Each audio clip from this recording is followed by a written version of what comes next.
What is up, guys? Welcome back to another episode of the Nourish with Renata podcast. And today is super special because I have not just one, but two amazing guests to share with you their personal experiences of not just being a couple, but also talking about the menstrual cycle and the male hormonal cycle in their household. So this is going to be a really amazing episode to listen to with your partner. And I would love to introduce Rebecca and Zach. What is going on, guys? We are so happy to be here. So happy and appreciative to be on. Amazing. Well, before we dive into all the hormone talk, I wanted to give you both an opportunity to share a little bit about yourself and what it is that you do. So, Rebecca, go ahead. Oh, I will take the floor first. I'll take that. So, as you said, my name is Rebecca Nesbit, and I am a networking expert and business coach. So, my mission really is to connect female entrepreneurs and come together in a space of real collaboration and support. So, that is me. That's what I do. And this is my husband, Zach. And I'm Zachary Nesbit, and I am a epic fantasy author and avid supporter of everything that Rebecca does. Oh, you guys. Cute. I love it. So, as you can probably tell just from that very brief introduction, they have the most incredible relationship and it's so wonderfully supportive, especially when it comes to the area of health and hormones. So, what I would love to ask first is for both of you, when did you first learn about the menstrual cycle? I would love for you to go first. Yes. Yes. Oh man. I mean, so when I first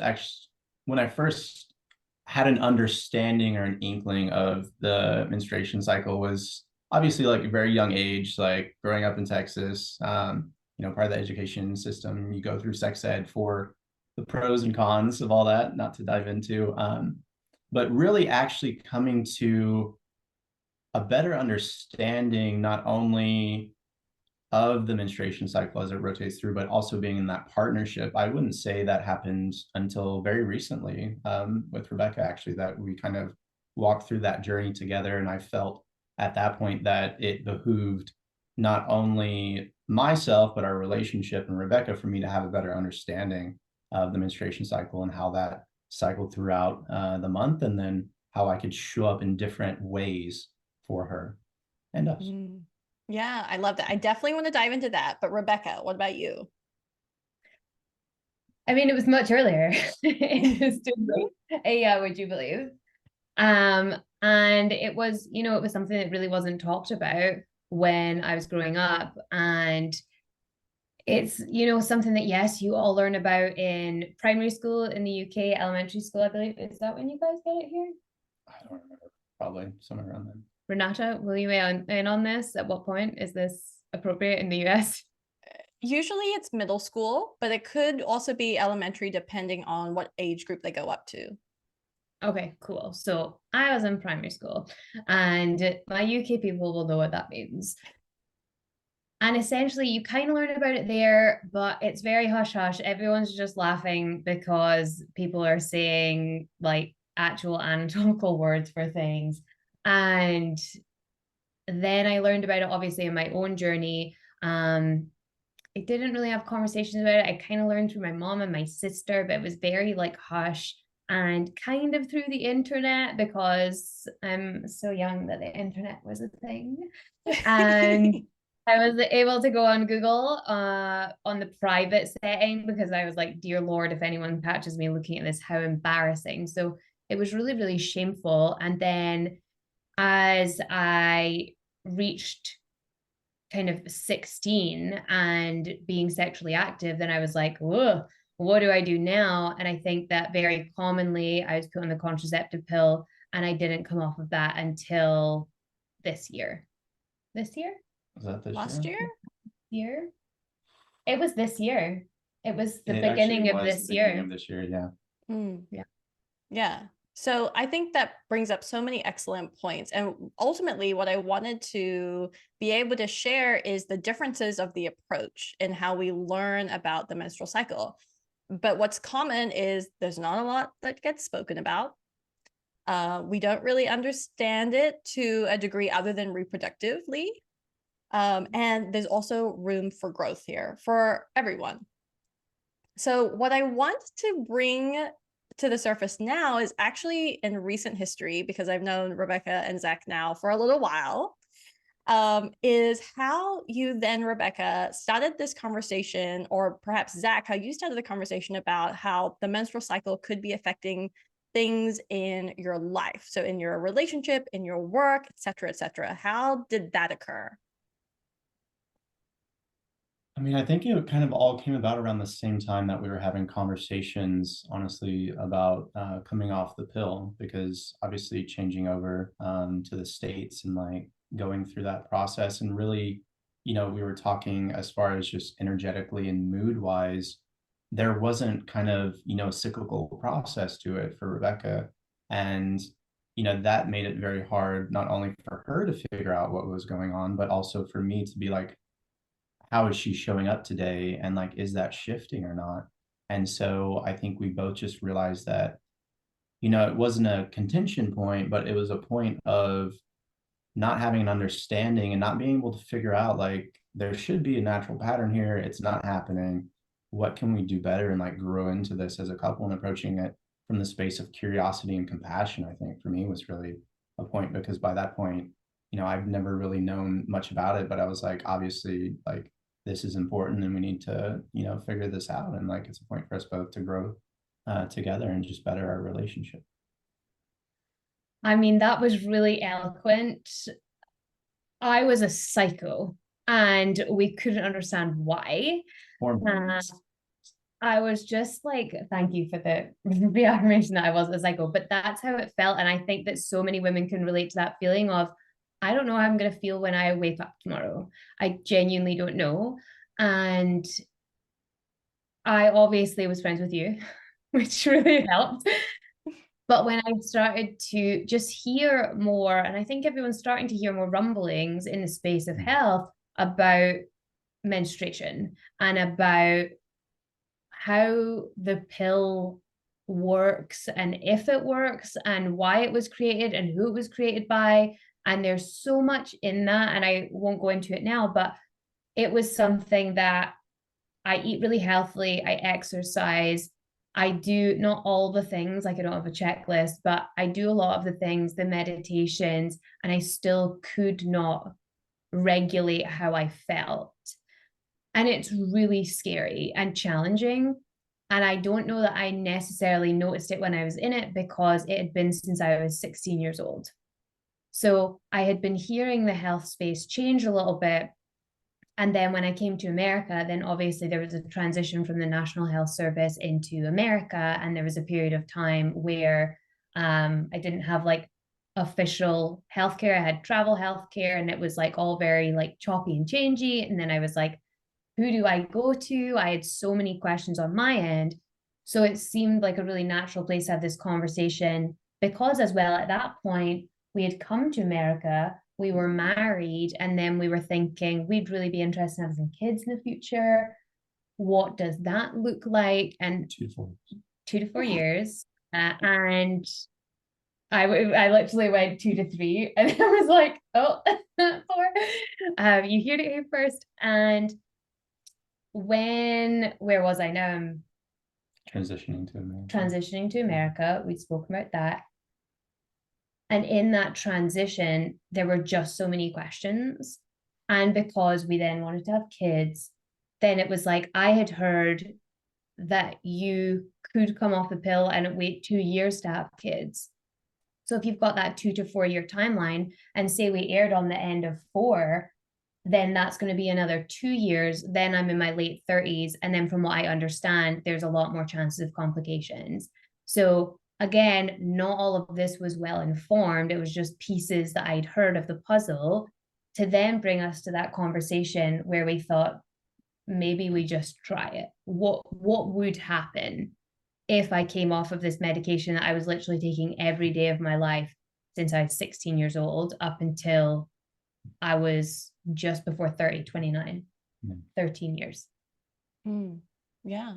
I never questioned it, but I would always question taking like a paracetamol or an ibuprofen. But I would never question this one medication that was literally changing my whole inner world. And I think that's such an important point to focus on, because so many women are on some form of birth control, right? And what we don't often have is really profound and deep understanding of what that could be doing to us hormonally. So I really commend you both for having that discussion and for making a decision to see what would happen, as you ended up stopping birth control. And obviously, that's something that so many women are trying to discover for themselves, because there are a lot of women in new relationships or new marriages, for instance, like yours, and they're talking about having kids. And that's oftentimes when the male partner will become a little bit more informed about the menstrual cycle.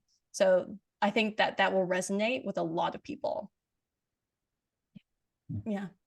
So from that point, so you come off of birth control, that you have a game plan for kids, and then you start to learn more about the menstrual cycle. So Zach, I'm curious, how did that process go? Like, how did you start learning more and more about the menstrual cycle and the different phases? And what were your initial thoughts?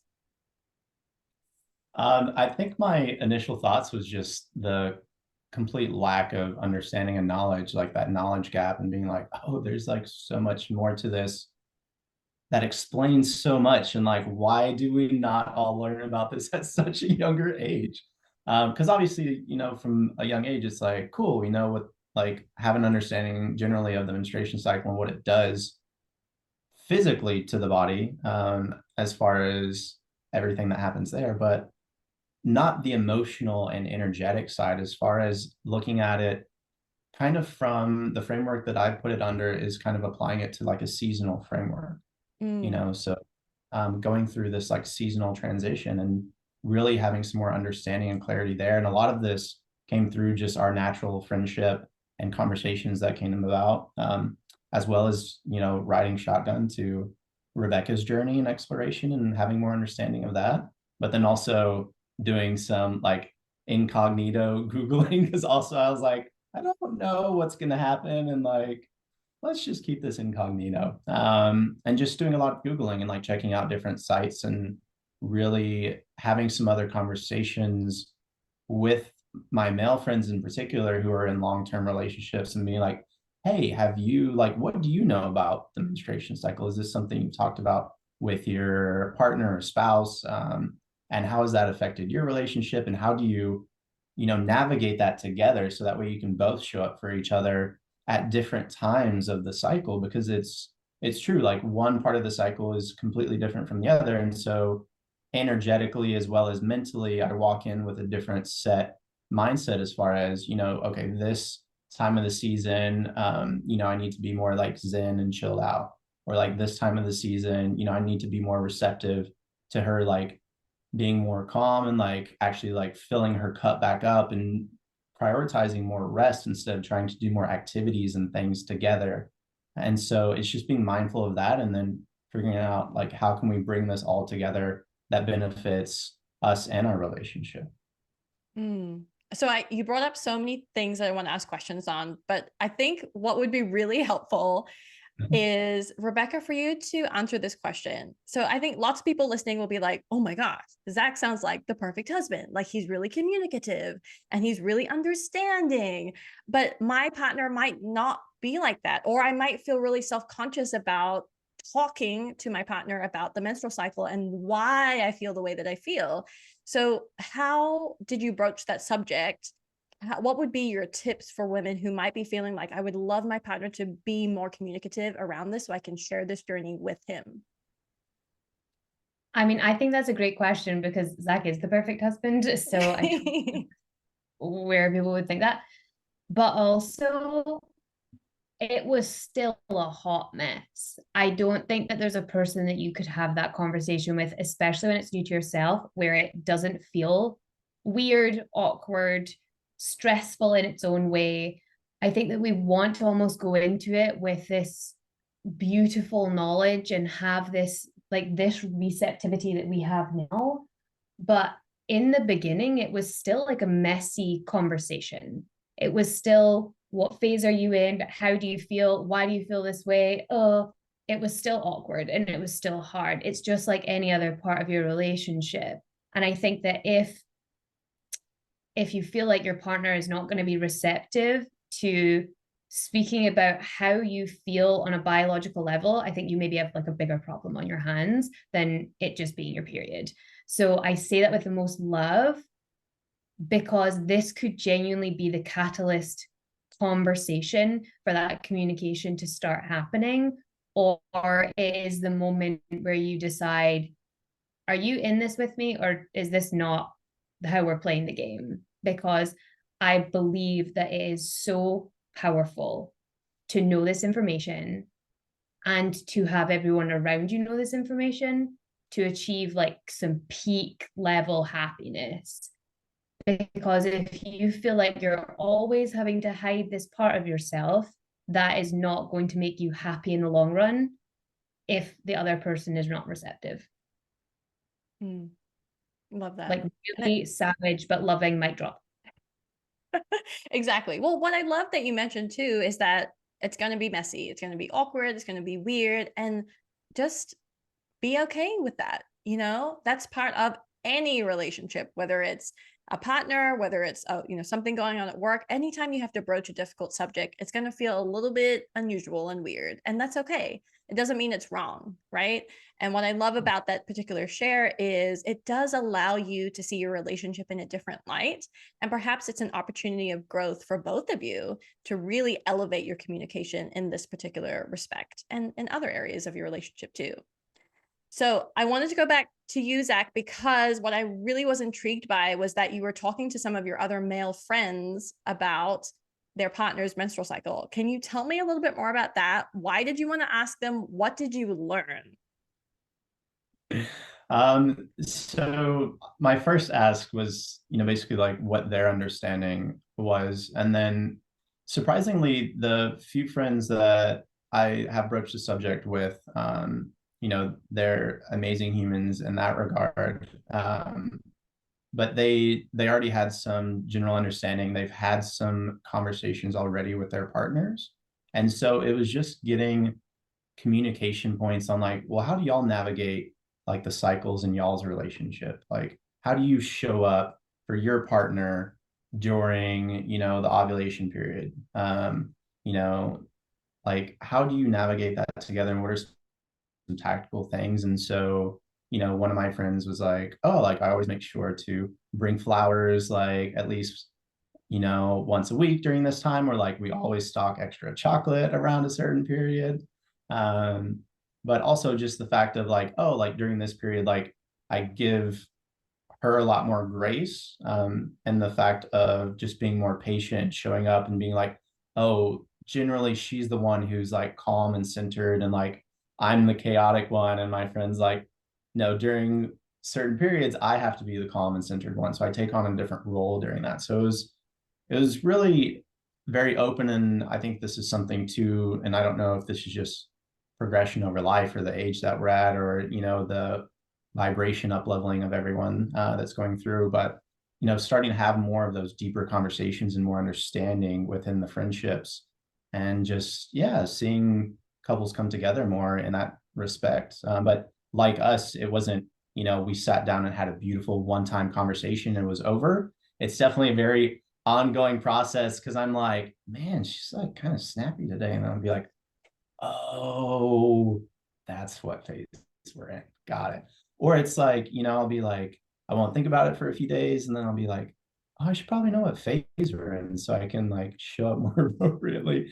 And then I'll ask and I'll be like, oh, cool. Like this totally makes sense with what I'm seeing. Now I know how to like adjust and like move forward. And so I think Rebecca put it very poignantly that, it is an ongoing conversation and it is messy, and there's no like great way to go about it, because it is a bit awkward, and just coming from different perspectives and different backgrounds, culturally and socially and everything, that it is very much and has been a very repressed conversation, but it is a much needed conversation. And so having that, and so it's been really nice for my male friends to be able to talk about that more. Yeah. And you're talking about it in such a positive way as well. I think that historically, in TV shows and movies, there's always somewhat of a stigma associated with the discussion around the menstrual cycle or women being quote unquote hormonal. So I love that you guys are really discussing this in a positive light. I'm curious, Rebecca, has there been anything that Zach has done during a particular phase that really wowed you? Like really was like, that's exactly what I need during this phase? Oh my God. I mean, he wows me all the time. I'm not being wild about it, like he genuinely does. I think that probably the time where I most need his support is obviously during menstruation. So when I'm on my period, I'm notoriously hard on myself, and I'm working on it. But I am really hard on myself because I like to do a lot and produce, and I'm very outcome results focused. And he is usually the first one to say, my inner self-talk usually is like, hey, this exists, like chill out. But Zach is the first one to really, really say it to me, like, you need to slow down. Like maybe you feel like this because you're on your period. And I think that the other side of that conversation is that I don't take that anymore like that's a bad thing. I think definitely before, I would love your thoughts on this, Renata, because I'd love to know how you feel. But it was almost like, oh, it's because you're on your period. And that was the end of the discussion, like as if, oh, you're just being this way because of your hormones and you're bad or wrong for having those. Like it definitely felt like if someone said, oh, you're on your period, I instantly thought that's a bad thing. Yeah. And I think that speaks to the relationship that women often have with their menstrual cycle because there's such little discussion.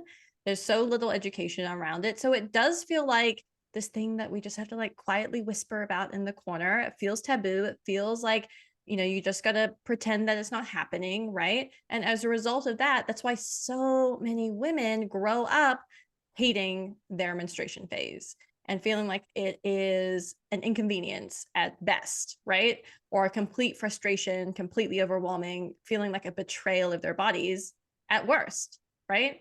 And so what I love is seeing that growth in you because now you've really been able to see like, oh, when I have understanding of my body and how it works and how my emotions and energy changes, it gives me grace with myself. It gives me freedom to lean into what my body is feeling it needs right now, as opposed to feeling like I have to fight against it so much. And I think it's just being on the other side of that, not being sensitive to when Zach is talking about my period. That's something that is really important. But also something else that has really wowed me in this journey is your intention to understand like what phase I'm in, when, and what that means specifically for me, because it doesn't always look like what it looks like if you read a one pager on Pinterest. Do you know what I mean? Yeah. So there are many out there too. They don't. But it's understanding that there may be a particular day where I am just naturally more aggressive. And not in a bad way, not in a like, I'm not going to go fight someone, but I am not going to have a tolerance and there's going to be less patience from me and your understanding of that. And I think that's because those are the days where I have to work hardest, that when I get that support, that's why it feels like a wow. And I mean, the rest of the time we just be chilling, but those few days, not the dream. Yeah, I love that. I love all the shares that you guys mentioned, particularly around like in which phase do I need to make sure I show a little bit more affection or calm or show up in a different way. I think that's really important because it allows us to be more compassionate people. So I wanted to kind of flip the script a little bit and talk about the male hormonal cycle. So I'm curious about this because we were just chatting about this earlier before we started recording. So with the male hormonal cycle, I'm really interested to hear from Rebecca. How has that affected the way that you guys communicate in your relationship? It has been so huge. It's been so huge. And I think that's because if you're thinking of having this conversation, like the menstruation conversation with your partner, there is a better time in the day for you to do it. I definitely know that there are better times to bring up certain levels of communication. And there is also a time where it's okay if you hold something for a little while to honor the fact that in the male cycle, essentially in the morning, jolt of energy, mid-morning, still pretty high, afternoon starting to wane, and in the evening, it's like you're talking to a zombie, but like the most handsome zombie, Like a nice but a zombie. zombie. Yeah, Yeah. but a zombie. Everybody.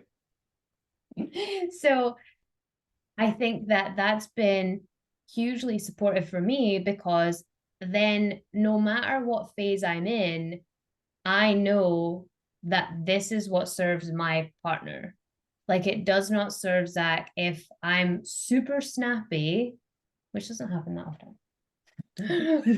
If I'm super snappy in an evening, that's obviously going to work out not the dream for either of us.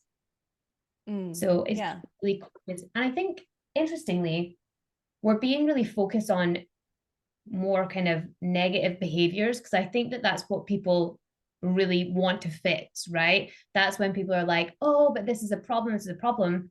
But equally, it means if I want to plan something super fun, I'm going to do it mid-morning, which is after Zach has written for the morning. So like that energy is out. We can do something mid-morning. I know we're always going to have a good time. Then we're both going to go for a nap and it's going to be awesome. That's right. And then we'll recover in that second half of the day because we've spent so much energy in the morning. So it's also a way to plan. Like, I would 100% encourage like planning your life. And I know Renata and I have spoken about this before, but planning your business around your cycle, planning your life around it. Like, when do you want to take holidays? Funnily enough, I don't want to do that when I'm on my period. So you can really plan really deeply around this, and it can work out for both of you, because also then you're thinking, cool, in the middle of the day is maybe the best time to do things with my partner, because by the end of the day they actually just want to chill out. I love that. I think that is a great insight, because while it's equally important for our male partners to understand the female hormonal cycle, we also want the females to understand the male's hormonal cycle for exactly the reasons that you described, whilst also being compassionate to their needs, because I'm sure that there are times when you have something on the tip of your tongue that you just really want to communicate with them, and you might take a little pause and think to yourself, okay, like maybe this is not the best time, and I know I can always come back to this. So it just allows for even more elevated conversation, which is huge. And I think this may really help people, but I definitely used to hold all my conversations till the end of the day because we'd be busy and we'd be working. Because I would hold it to the end of the day, because that's when I would get that time with Zach to be able to be like, right, these are the things I want to speak about today. And it would just be word vomit by the end of the day, especially in different phases. It was just, not the dream. And I now don't do that. I don't hold all of that. I make time during the day to have those conversations, or I create space. We literally book out each other's calendars. We have a conversation. So I will book out the time to have that conversation at a better time. And then I know that that is always going to serve us better than me bringing that conversation up at the end of the day. So you're right. Like, there is a part that I play in Zach's cycle where I say, okay, maybe we just relax now that it's the evening. Maybe we don't have to have this really big, deep conversation right now. Even sometimes when my hormones are screaming at me, like that's the right call, there also comes a point where it's really important to notice what is the outfall, or what is the next step of what I'm about to bring to the table. Right. Like, why am I wanting to have this conversation? Do I want to have this conversation because I'm feeling like really low or stressed out, and I just think that he should be pulled into this with me? Is that why I'm having this conversation, so I'm not the only one that's experiencing all the drama? Or can I take a step back, sleep on it, come to the next day? If it's still a challenge, then we can have that conversation. So I think that there is a part to play in terms of your menstrual cycles, But then there's also a part to play in terms of your level of communication and your commitment to your relationship being top tier and beautiful. And sometimes that means that those are not the times to have those conversations. Mm. And that's okay, because you're dishonoring of yourself. It's actually because you're honoring of both of you. Right. I think that's huge. And this is what understanding our hormone changes throughout the day or throughout the month is so powerful for, because ultimately what we're building is better relationships. We're either building a better relationship with ourselves or with others. And what I love is when you have that awareness, you can make thoughtful, mindful decisions about how you want to proceed based upon what you would like the outcome to be. So I think that's a really important reminder. The other thing I wanted to remind people of is, even though you may have an understanding of your hormonal cycle, it doesn't mean that you cannot do anything, right? So you may have been away all day at, an event, and something really big happened, and you do need to have a big conversation in the evening, knowing that your male partner might have quite low testosterone at that point, knowing that you're in your menstruation phase at that point. And with that mindfulness, with that thoughtfulness, you can then think ahead at, how can I approach this conversation in a really loving, in a really profound way that it's not a conflict, it's a true conversation. And so that's the other reminder I wanted to share, because hormones, yes, they're going to shift and change, and it's going to go all over the place. And the important part is we have the understanding, and it doesn't mean that we don't do anything because of it. Yeah, absolutely. Well said. So I'd actually love to hear from the two of you an answer to this very last question, which is, what do you wish you would have known earlier about the other person's hormonal cycle? Oh, that's such a good question. Do you want to go first? You can go first. I'm still thinking. I wish that I knew, and I know we've spoken about it already, that Zach would have biologically less energy in the evening, because I definitely believe at the beginning of our relationship, I took that to mean, oh, he just doesn't have time for me. Oh, he's just not interested in what I have to say. And that was absolutely not accurate. It was just because he didn't have the energy. And that is why I wish I knew earlier. Because now I don't feel that way. And I think that especially at the beginning of relationships, because we're really fortunate, we've been doing this for a long time now, but at the beginning of relationships, there is that like extra insecurity of like, is this person as into me as I'm into them? And if you had asked me on any one of those evenings, I'd be like, probably not at this point, probably not. And that's not because it was bad in any way. It was just that internal dialogue. So if I knew that earlier, I think that I would have been a lot more caring towards myself and caring towards that. Amazing. What about you, Zach? I think did you have enough time to think about something? I did. So Okay. I'll echo to some degree what Rebecca was saying, but definitely more understanding of how through the different phases and waves of energy, how we show up for each other in different loving ways. And understanding, especially like Rebecca was talking about at the beginning, relationships, there is a lot of uncertainty, which breeds insecurity because we let our imaginations run rampant because we don't have these honest conversations, right? We're not upfront about like, hey, you've been really standoffish and low energy and don't want to do anything. Like, have I done something? Like, of course, we make it all about ourselves. So I think having those conversations and that understanding of through the different phases, we show up in different loving ways for each other now, but having that knowledge up front of like, okay, like depending on the phase, Rebecca's going to show up in different ways for me and our relationship because she's going through, different hormonal phases, and having more understanding of that would have really gave some clarity and security and understanding and more compassion to those conversations and like at that like beginning budding relationship stage. I love that. Such amazing insight. Thank you both so much for sharing so much about your relationship, about your journeys and understanding each other's hormonal cycle and the menstrual cycle, particularly. I love being able to bring all of the examples that you mentioned into light, especially around starting the communication around the menstrual cycle with your partner. I think that's going to be absolute gold for so many people. So before I let you go, is there any last words of wisdom that you would love to share with the people listening? I have a like super ninja tip, but did you want to say anything? Because I just want to mic drop at the end of mine. What?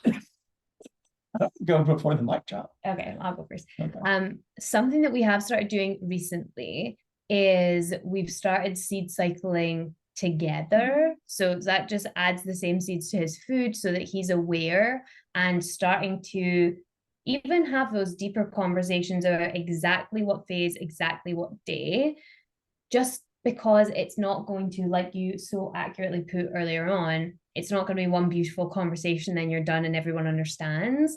Like, I had to learn all of this too. Like, we went through this really together. So I was still working it out. And when you're trying to work it out and you're in it, that is a whole process in itself. So to then share that, it does take time. So we're definitely months into this.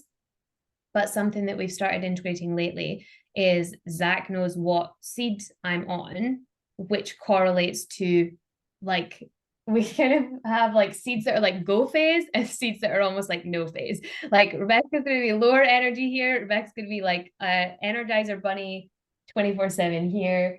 And I think that we make it really intricate when we speak about it. It's as if like everyone, like Zach knows exactly what I'm doing on every day, and that's not true yet.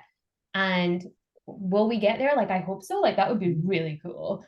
But at the beginning, it's like, how simple can you make it to bring this into your life so that you can actually start to have these conversations so you can start to deepen it? It's like repetition is the mother of skill. So that's something we've been doing. So if anyone is interested in seed cycling, I know that Renata does so much on it. And you can learn about that. And then maybe you do that with your partner because it's just like extra protein goodness for you too. Yay! And I love that you're doing that together because it really is simple, it's actionable, and it's tangible. And when we can do those three things, it really embeds it into our brains so that we learn and we can take it forward in a really aligned way that helps both of us. So, Zach, any last words of wisdom? Yeah, I just want to touch on that. I think too, it makes it a very subconscious thing. So it's not something you have to talk about like every single day. And especially like we tend to do it early in the morning with like our first breakfast. And when you do that, for me at least, it sets me up with the intention and understanding of like, okay, this is what the day is like. And so like you automatically incorporate those little tiny habits in that have such a monumental impact for both you and your partner. And I think that's just an easy, like awesome ninja move. So Total ninja move. Yeah, great idea, guys. Love that. And I'd love to just expand on that a little bit is it is that daily intention that will change the game. It's not, we're going to have, like I said, like the one conversation. It is literally every single day thinking about it because it's something that's totally new. And yeah, that's one way to do it, but I'm sure there are other ways, and I'm sure that Renata has all the ninja hacks. So I would definitely follow Renata for more. Well, thank you so much. I appreciate that little plug. At Nourish with Renata on Instagram. I'm pay her for all my marketing, guys. Okay, well, once again, thank you guys so much. This has been such an incredible conversation. I truly appreciate the both of you for sharing so much of your time and energy and really being so honest and vulnerable around this conversation about our hormones. Thank you so much. There's going to be links below for both Rebecca and Zach if you want to go ahead and follow them. I highly recommend that you do. And I will see you guys in the next episode. Thank you so much for listening, and make sure to share it with someone you love. Bye, guys. Bye.